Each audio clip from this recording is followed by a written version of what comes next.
Repatriators, and welcome back to Just Short of Fantastic. It is February and this vlog is going up right ahead of the Lunar New Year long weekend holiday. So if you're in South Korea or another country that celebrates Lunar New Year, or you yourself celebrate the Lunar New Year, then Sonal Chal Boneseo, or Happy New Year. I'm going to visit a friend in Hwasun, which is why this video is uploading a day early. It's been a really long time since I've been there because coronavirus. Because pretty much for all of January, the government was issuing a lot of strict guidelines about social distancing and only having takeout in cafes or only seating parties of 5 or less in restaurants, having a curfew for restaurants, so most restaurants couldn't stay open past 9 o'clock to discourage people from staying out all night drinking, and a lot of other guidelines like that. So we never went into a full lockdown, but people were definitely discouraged from going out and like eating or drinking or meeting in large groups together.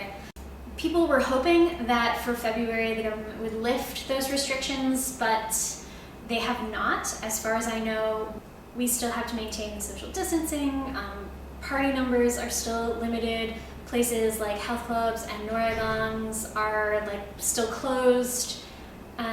Cafes and restaurants are open, but some of them are takeout only and some of them are like only small groups. There's been a varied response among business owners, like how strictly they adhere to the guidelines. So for me, I haven't really been going out all that much because I've been, busy with my move back to Canada, but also I just don't want to take that chance of going somewhere and like having it closed or having it takeout only. And I live on an island, so I live kind of far away from places. That just takes all of the charm and convenience out of eating in a restaurant. So my introvert response to that is to just not risk it at all. So I haven't been really going out that much, but the government has maintained the current strict guidelines in the hopes that for Lunar New Year, people can gather with their families and have sort of a normal Seollal holiday without creating a massive spike in the number of cases, which is really good. On the whole, you've followed me through this journey of South Korea's response to the pandemic, and it has been amazing. Like, I'm still in awe of their early response. Everything just being like accessible and efficient and affordable. Like, they've had a really strong track record of maintaining that as the pandemic has lengthened. Of course, there have been issues with business owners and schools and other sensitive areas. But on the whole, I feel they've done a much better job than other countries. Speaking of other countries, I will be moving back to Canada at the end of February, and I am freaking out.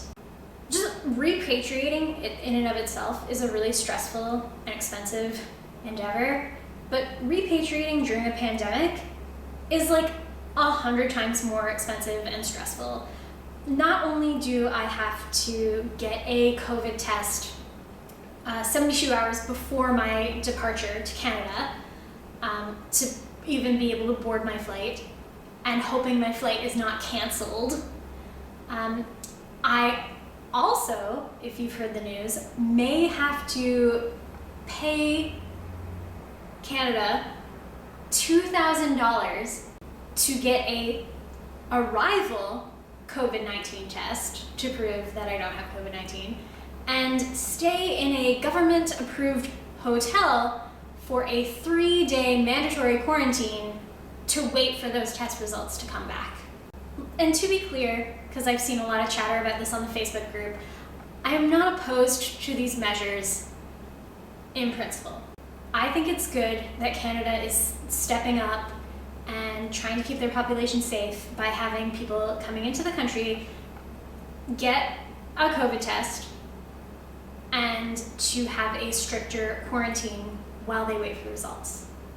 I think those on principle are great endeavors. My opposition to it, and what I've heard a lot of other expats repatriating at the same time as myself, the $2,000 price tag.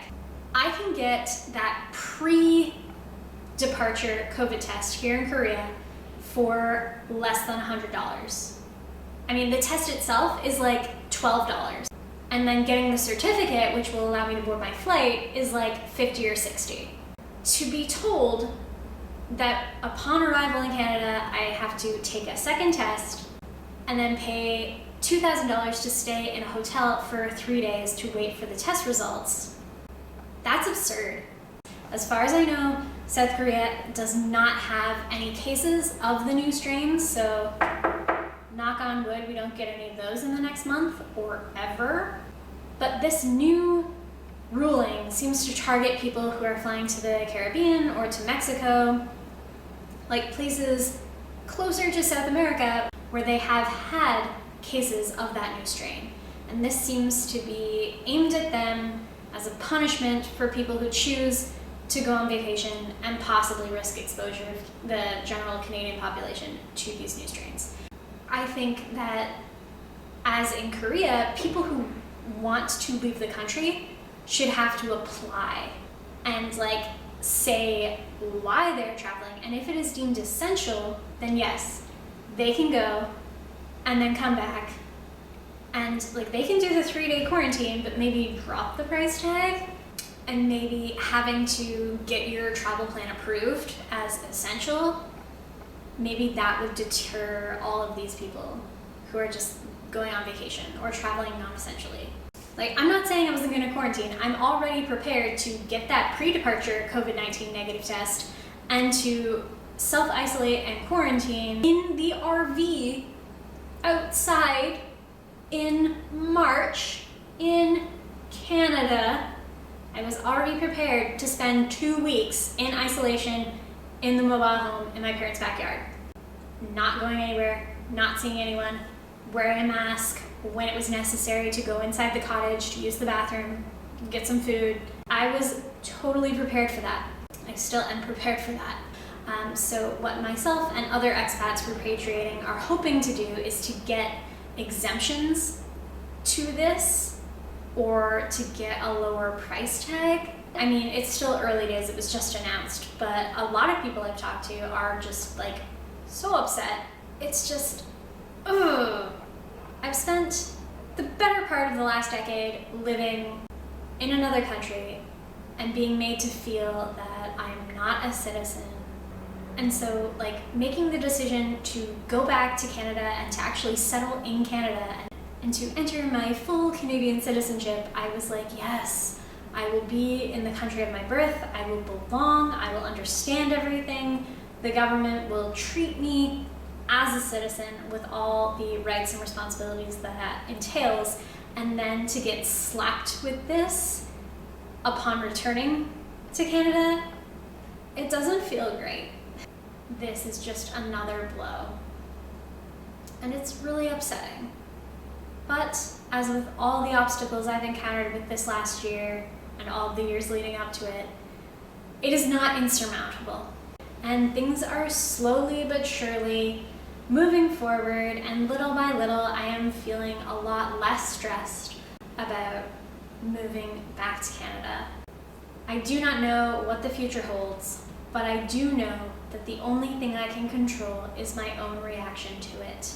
I am choosing to react to things with optimism and to meet all obstacles with a positive outlook, and I hope that you can do the same. And until next time, take care of yourselves and stay just short of fantastic.